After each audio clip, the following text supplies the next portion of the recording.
Hey guys, welcome to my newest review here on EdR Gaming, where we're going to be talking about Final Fantasy 6, you see, 6, which the Pixel Remaster, which I have just finished. And I think actually this might be one of my shortest reviews. I don't think there's a huge amount to talk to be honest, because I have some small issues with the game, but in general, it's fantastic. The game is amazing. Honestly, it really is. I think I'm nitpicking, if I'm totally honest. I think it's a classic. It's a masterpiece. It is a masterpiece in my view. Simple as that. But I do want you to stay around. Subscribe to the channel. Because I think at the end, we are going to discuss what is one of the most important parts when you talk about Final Fantasy 6. Is it better than Final Fantasy 7? Which is the better game? So I'm going to leave that to the end, just to keep you hanging, But I'm also going to talk about the truth about Shadow, because I was very disappointed when I was playing it at the ending with Shadow. So hang around for that, please do. But obviously, we'll start with the gameplay of the game. It's very robust. I think it's very much a strong, probably the pinnacle of the turn-based system for the Final Fantasy games, I'd say. I think it's like the pinnacle, and then the rest, and then the following games after were more adding things rather than improving the actual gameplay.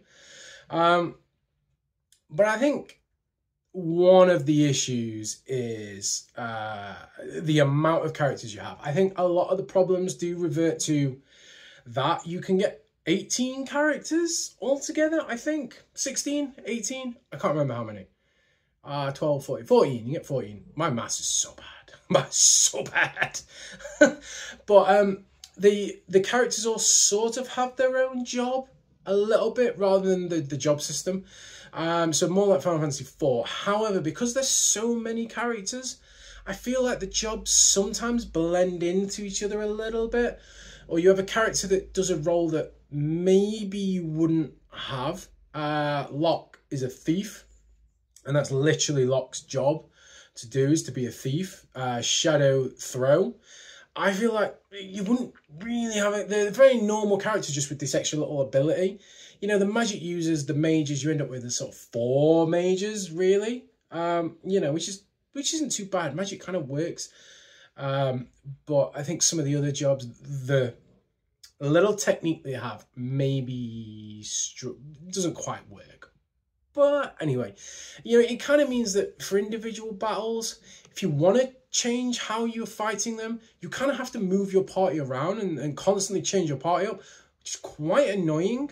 It's quite hard to do. Obviously, it's part of the games where you're fixed to your party, so you can't do it. But there's the other parts where you can pick your party, and if you want to try and fight a different way, you have to change your party up. And then there's obviously the trying to keep everyone's levels up, which, I feel like there's too many characters in the game. They're probably the biggest battle with it. But the battles themselves are fairly quick, are quite smooth. There's no real major techniques that you have to know. You can go in a battle with many different ways and win. And I quite like that. It's quite efficient.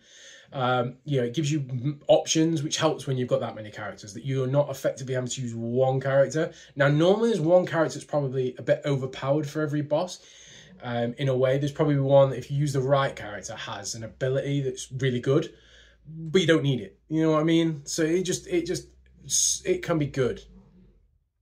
Because I think in the world before, you're probably more focused on physical attacking. I think we don't get too much magic till about quarter way through the game, but the physical attacking is better. And then when you get into the world of Ruin, it's probably more magic, I'd say. You probably twist slightly. So it does put a different focus on which characters you have. You obviously equip, so magicite in this is kind of like materia in Final Fantasy 7. I know 7's after, but most people know 7, so that's why I'm using that. You equip it and it teaches you spells, and then once you've learnt the spell, you've got it permanently, which I do like. I like that a bit more than materia in Final Fantasy 7, because you don't have to keep unequipping them. You've got that magic forever, so you're not in a battle where suddenly all your magic's getting absorbed. You've probably got the other types as well. But the other thing is the espers, you can only have one at a time. So you don't learn the esper. Once you take the magicite off, that esper's gone. You have to re-equip it. So you do kind of constantly change things. I didn't really use the espers, to be honest. I didn't feel like I needed to. I felt like I was strong enough with my moves. So, you know, I don't know whether they are really like overpowered or anything like this in this game. Wait. Oh my God, I can't believe I've just remembered this. One issue is that with the magic, it's with the Libra, so it's the scan. It's like the scan magic, assess, scan, whatever you want to call it. Oh, that was the worst thing. So I decided to try and scan more enemies to find weaknesses, to make battles a bit more interesting. I thought I'll do that. It'd be good for you guys. But the scan isn't very good. It tells you how much HP and MP, and then it tells you what elemental weakness it has, or that it doesn't have a weakness. It doesn't tell you if it absorbs anything or what it's strong as, and it doesn't tell you any statuses that it's weak to. You get so much status magic, and I never really used it, and I wanted to use it, but I thought this is going to be a waste of time because, like, I don't know, I'll be pinging out magic, and there's that many enemies that you fight. I don't know which ones are going to work against it, you know what I mean? Yeah, I think that was probably the issue. But anyway, yeah, what else on gameplay? Yeah, is obviously the graphics. Now, look, actually, no, I like it. I'm going to say I like the pixel art.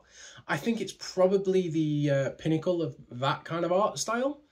You know, you can see the characters and what their faces are kind of doing, so you sort of see the expressions, which is good, I would say. You know, it definitely has moved that kind of technology on a lot. But I think you are one of two things at the minute. You either look at it and go, whoa, that's not good, I don't like those graphics, or you see it as more of a style and you enjoy it. So I don't know. I think the only time it wasn't very good is in the factories. Sometimes then the browny metally look that they've gone for, it's quite hard to see some things in it. So that wasn't ideal, but it's not a big thing, is it? Really, not really.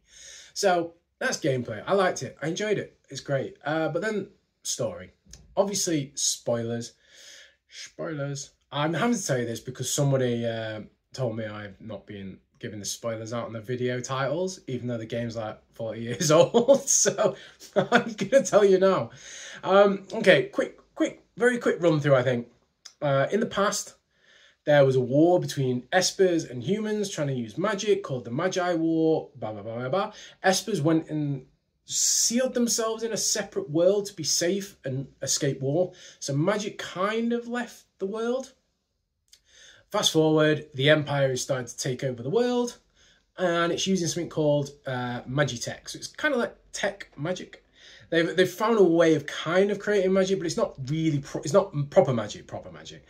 And they have a slave, Terra, who ends up being quite an important character, like the main character, who is controlled like a crown thing that kind of controls her. I'm not sure exactly why or what it is, but she can use magic because she's half Esper. That is definitely a spoiler for halfway through. But yeah, during a battle, she gets free, and then she loses the mind control and decides to take down the Empire, and she starts building a crew up, and you start going across the world, getting other people who have been affected, blah, blah, blah, blah. And then you decide to release the Espers to help you. They start destroying the world, and you then team up with the Empire to stop them. When it turns out it's a trap. The Empire tricks you, uses all these Espers to get loads more power, to go to the place called the Floating Continent, where there are the 3 original gods that started the world and had all their magic power. They're in a permanent equilibrium where they balance each other out, and they go up there, and the Empire wants to get this power. Kefka jumps in the way. Turns out he is absolutely mental. he's been poisoning civilians. He just wants to kill people. He just kills everything. And he gets in the way of the war and tries, splits them all up, and that destroys the world, or creates the world of ruin by all this magic being out of place and doing it. And Kefka kind of absorbs it, and he's there just destroying people. So yeah, so you're then obviously split up in the world of ruin, and you kind of travel across the world again, getting your team back together, getting a few extra people who you didn't have in the world of before, and you then go take down Kefka and destroy Kefka. The world isn't really saved, it's just Kefka can't destroy it anymore. The world of ruin is still there, but then there's bits of hope. A baby is born, and you know, that kind of rubbish. But it's kind of about it, really. I mean, the game is very dark. There's a lot of things like one of the characters almost commits suicide because she's lost all hope.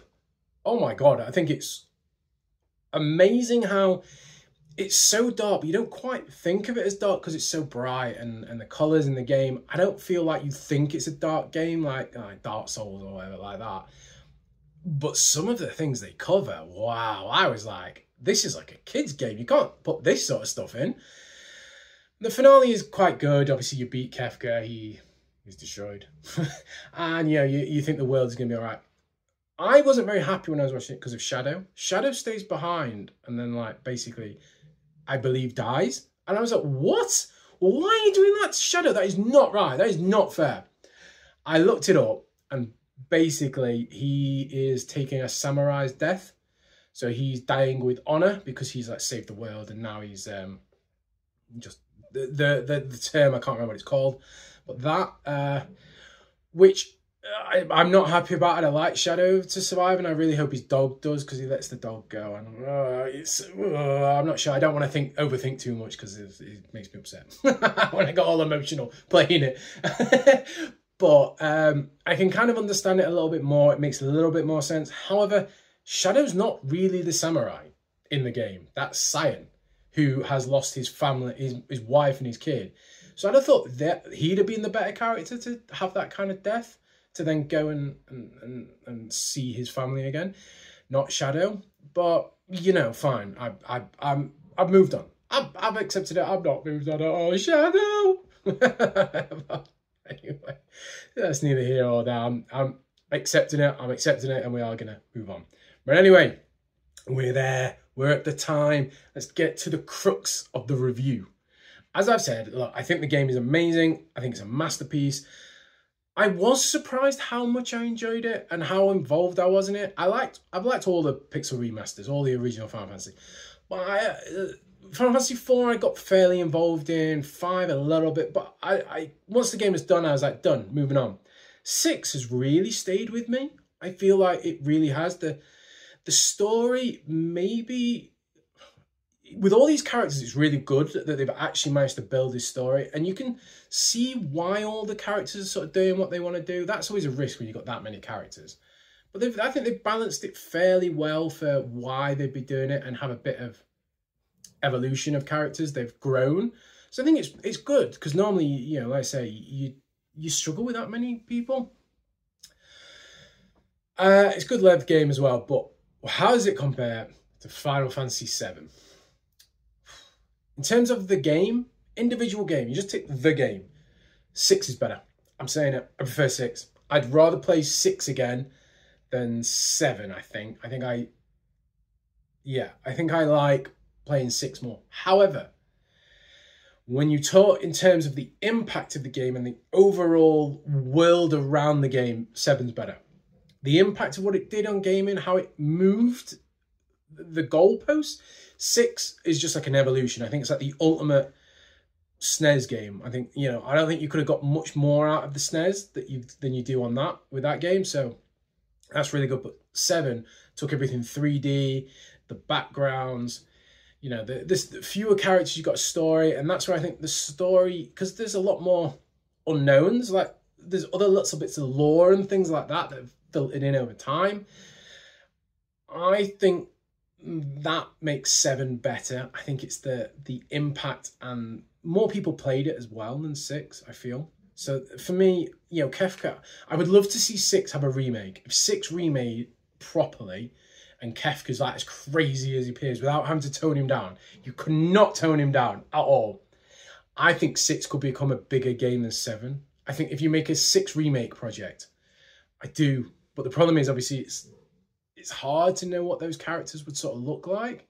So yeah, I do think 6 is the better game. But 7, with everything that followed and the impact, is probably number 1. You know, that's the thing. I'm saying 6 is the better game, but 7 is the better of the two because of all the other things.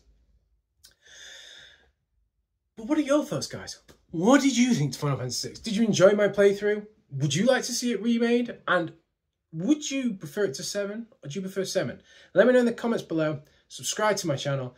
And we're back for more games here on EdR Gaming. Cheers, guys.